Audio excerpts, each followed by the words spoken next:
We're in late August, Frank. Well past the halfway stage of the year, I suppose. It's a tough season down the country. So tell us what it's like in Dublin. It's a tough season in Dublin, Eamon. I have never been through one of these seasons before. The odd thing about this year is that the numbers are holding up fairly well. Overall, our operation to the end of July, we're only down 5% in callers. The airport is up 10%. Suffolk Street, we're down here 8%. We'll do 1.5 million callers by the end of the year. These are people with time in their hands and money in their pockets looking for something to do. But the spend is down about 20%. People are just not spending. Now, it's easy to understand why they won't, because when they come to Ireland, all they're reading in the newspapers is about how expensive we are, and it's discouragement for them to spend. And I suppose the other factor is that excess baggage for people travelling by air has become such an issue that people aren't inclined to bring stuff with them. So that's why we're offering here in Suffolk Street a shipping service to try and encourage people to spend money, and we're trying to make it easy for them. And of course we're taking a huge hit on the accommodation rate. So it's very hard to balance budgets at the end of the year, trying to maintain the level of service. Which is only marginally down, the demand, but spend is way down. And hotels, I mean, every sector, of course, is being hit this year, but hotels, particularly the overcapacity, is hitting hard down the country. You sort of feel that Dublin, being a major capital city, can absorb a lot of additional hotels. Is that true, or does Dublin have overcapacity issues as well? We could have absorbed that, but Dublin, in fact, is up 4% on last year. We've 4% more rooms this year than we had last year. In a falling market. And demand is down 4%. So it's lying ball there. If everything had remained as it was, we were probably undersupplied, because we have an awful lot of things coming down the line for Dublin. We have the opening of Aviva, we have the opening of the Convention Centre. There's the new theatre on the South George's Dock. There's a huge amount of things happening in Dublin, and we have a lot of good news stories coming out from Dublin.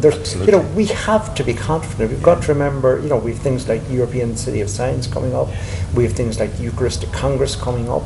There are major events that are planned for the city and Terminal 2. Hopefully there'll be passengers to fill it in. Indeed. Staying with hotels for just a second, and we'll move on, but some extraordinary pricing going on around the city now, and you can look at it two ways. For the consumer, of course, it's a wonderful time, but some of the prices going around from some 4- or 5-star properties particularly, surely this isn't an answer to the present problems. I think short term it's good for the consumer, but in reality it's not good for the consumer, because the downside of what's happening at the present time is that there are going to be casualties, and those casualties are going to come from hotels that are actually viable. And the biggest problem, as far as I can see it, is that the bankers who got us in the trouble by lending so much money to projects that weren't suitable for the loans, are now putting the squeeze on these hotels to get revenue in, to get cash in at any cost.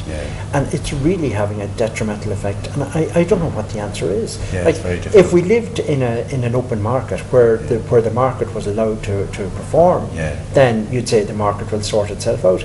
But the market is being tinkered with through NAMA. I'm not saying NAMA is good, I'm not saying it's bad, I don't know enough about it. It's just uncertain. But once we're tinkering with that and causing uncertainty, it's causing huge problems, and it's actually terrifying. Sure. Well, let's hope they find some resolution to it. Dublin Tourism Information Office here. You moved a few years ago to Suffolk Street. You have a brilliant location here at the bottom of Grafton Street, which is certainly busy today as you and I are speaking. But what are the retailers, what are the shops saying to you about the tourist spend this year? Retailers are saying that the about 20% down, Eamon. The people are on the street, the buzz is there, the excitement that's in Grafton. Like, just walk down Grafton Street, the buzz that's there from the buskers, the street entertainment and so on. But people are not spending. In spite of the fact that there's never been a better time to spend money, the values that are out there, the sales, and the other thing that's uncomfortable are the number of vacant premises. Walking up Grafton Street, there are vacant shops. The old Habitat site across from ourselves is lying empty there for some time, and that diminishes the visitor experience. It diminishes the visitor experience. And finally, I suppose, well, Frank, you and I would be considered veterans, I suppose, of the Irish tourist industry. Young veterans now, I hasten to add, And we've seen difficult years. I mean, you and I were soldiering back in the 70s and 80s when there were problems of a different nature added on top of a difficult economy. But I suppose we have to send the message out, and it's a fair enough message, I think, I hope you'll agree, that recessions do end, life moves on, and there is a future. And I suppose that must be a challenge for you and for all of us in the industry, send that message of hope and confidence out. But the end quickly, Eamon. Those green shoots are there. Japan is out of recession. France is out of recession. Germany is out of recession. Two of our major markets. We have a fantastic product. We have a fantastic offering. We are well positioned. It's holding our nerve. It's managing to get over these next few months.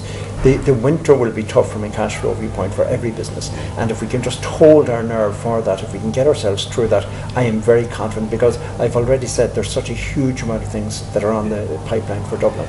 Yes, there is indeed, and as you did mention earlier, I mean, you're virtually looking at a relaunch of Dublin with all that fantastic new capacity and new attractions and new facilities coming on stream, and not to mention having the O2 back, because it was missed while it was expanded. But it's also that the recession is sharpening people up.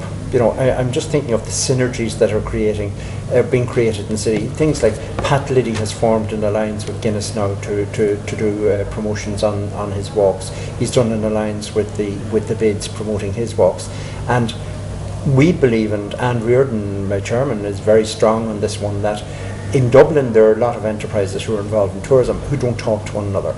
And we're having sessions in September for networking to allow the producers to come together to package their offerings. Things that may seem obvious or maybe don't seem so obvious to the individual trader, but when they actually get talking with someone else, and it's that synergy of working together, of repackaging the offering that is available to the consumer, that's what's going to get us out of it. Sure, and absolutely, Frank, and thank you for talking to us. We will see good days again, and hopefully in the not too distant future. Thank you, Ian. Thanks.